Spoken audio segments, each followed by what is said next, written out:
yeah, it's a weird time in Boston for a team and for a franchise that's known for having won four World Series in this century, and being right at the top.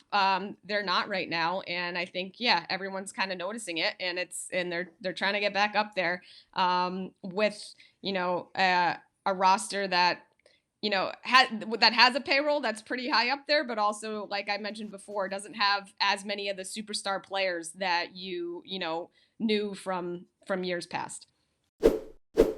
Yeah, yeah, been a big, obviously a big topic around here the past several months, but obviously since Winterfest, when John Henry and Sam Kennedy and the Red Sox front office were booed at a fan event, mainly because of the Xander Bogaerts situation that kind of went off the rails, and the team didn't get an extension done with him, and yeah, it's been fans have been frustrated. I think there's a portion of fans that are always going to support the team no matter what and show up. But at the same time, the stands haven't been as full lately. You expect the beginning of the season people to be really excited to see the Red Sox and those games, to be sold out. And yeah, some of the games have been cold, but there have been past years where fans are showing up in April and just bundle up, and there's been sellouts. So the only sellout they'd had at Fenway in the first homestand was opening day.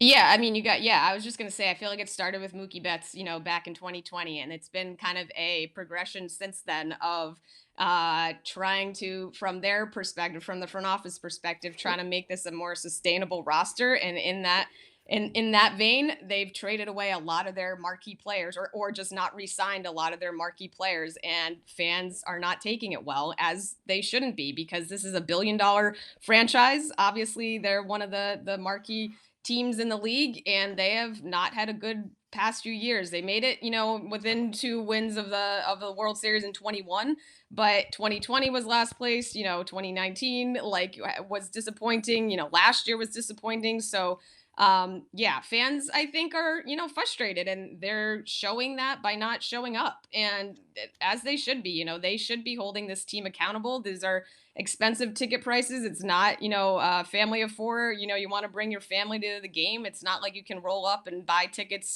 for $20 and get a good seat. So yeah, I think fans are frustrated with the product on the field, frustrated with not bringing back some of these players that they've grown to know and love over the years. And yeah, I think ownership is starting to maybe understand that and says they understand that. But I mean, until the fans really stop showing up, I think that's really when it's gonna hit it where it hurts.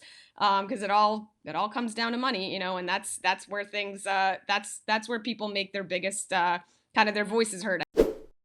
The Red Sox have been sticking with this plan to try to kind of retool their internal structure with the team, and hope that some of the prospects they have in the pipeline will kind of make this a more sustainable roster for the future, and are trying to get to more of like what a Dodgers system has been like, where they can sign a lot of these big name players because they have a pipeline of really talented prospects.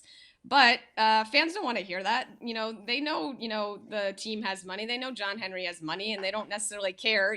They just want the team to spend and to keep spending and put a good product on the field, and they haven't done that lately. And so, it's their right to not show up because the